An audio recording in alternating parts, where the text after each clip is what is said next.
Perfect.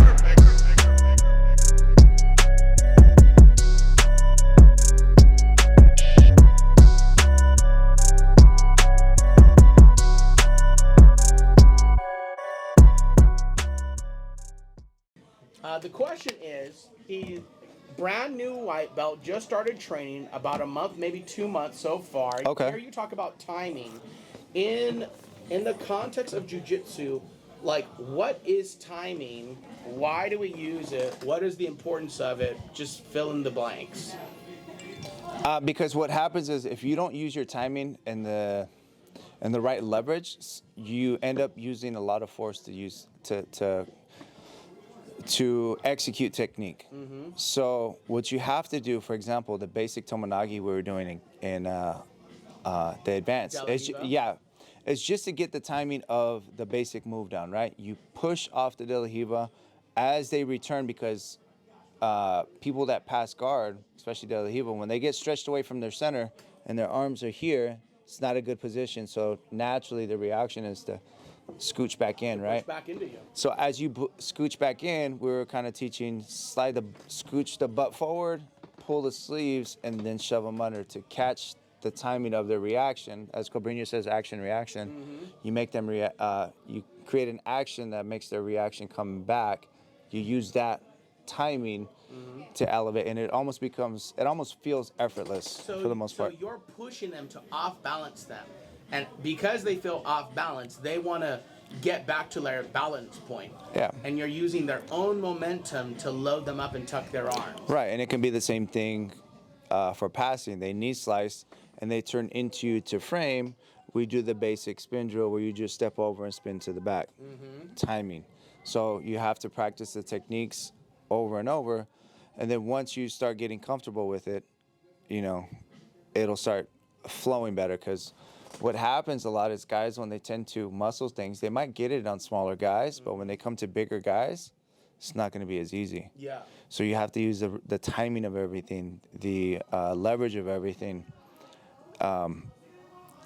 and almost play like a little guy. If you're bigger, Yeah. I always try to tell people too, like, if your wife or girlfriend was in here, how would you roll with her? Yeah. Like, you'd want to finesse it to where it feels like effortless and you're not really putting pressure on them. Yeah. Right? Because if you can do it to lighter people that are smaller, you have control of your body and the control on how the move should feel. Is the timing different between bigger people and smaller people, in your opinion? Nah, it's the same thing. Same. Mm-hmm. Okay. So, like, if you train, like, for a bigger person for the timing, it transitions over to a smaller person and Yeah, because the only thing that's different is the bigger person is going to be a little slower. Mm-hmm. So the reaction is going to be slower, but not the actual timing of the technique of, as they're coming back, you scooch under to elevate them, to get them to roll over you, right? Yeah. So the timing of the move is not different. It's just the speed or velocity at what they're coming. Like a hundredth of a second as opposed to a tenth. Well, with like you and me, it's like 2 seconds. Yeah. Yeah. No, but you know what I'm saying? So it's a little different in other combative sports, I think. Yeah. Like, with boxing, things are zipping by you, so timing and rhythm of that is different, but conceptually it's the same thing. Yeah. You can slip and return back with the right hand. Everybody knows that basic move, but it's just understanding each fighter and like feints and all this other stuff to catch that same concept. So then the timing essentially is just a setup to a move to make it easier so it feels more effortless. Yes. Yeah. So you're using what everybody calls technique, right? Yeah. You use the timing of everything. You use the leverage of everything. You use all these components that make up a move. That way you're not like forcing someone to come over you and then throw them over type thing, Yeah. That's what you kind of want to avoid to prevent injuries too.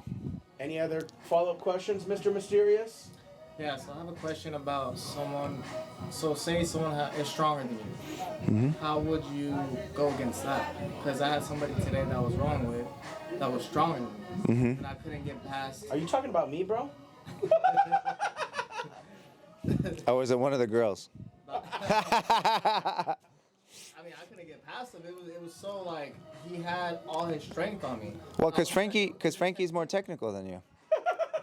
The child, Frankie? Yeah, child Frankie.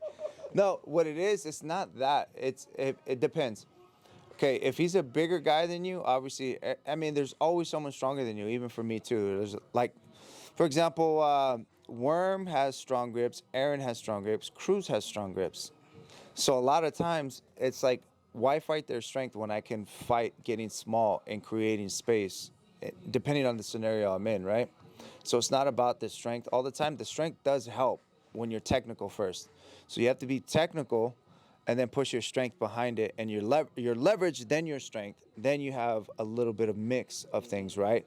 Because there's going to be strong people, there's going to be bigger people, but it's about, like, if you're side controlled this way, I'm not going to just use my strength to hold the person down. When he turns into me, I'm going to start aiming my weight towards the top of the shoulder so it feels heavier for him to get up to this elbow. Yeah. I'm also going to try to pick this elbow off the floor so the pressure is here and the elbow is up, right? So that's a little bit of technique and leverage versus me just cross-face underhook and trying to smash him flat. It might work for a little bit, but eventually he'll roll you over, right? Yeah. So the problem is you have to just try to stay technical as possible. Be okay with losing the battles of the strength, but don't lose the battles of the technical aspect of what position you're in. So if you're in side control, keep your frame, stay small, don't let your arms get stretched out from you, you know what I'm saying? So defend it first. Defend submissions if they have it. If it's just pressure, you got to get small, try to navigate your way through the pressure and the technique. Yeah. Sounds good. Thanks, Coach. Yeah. Appreciate it.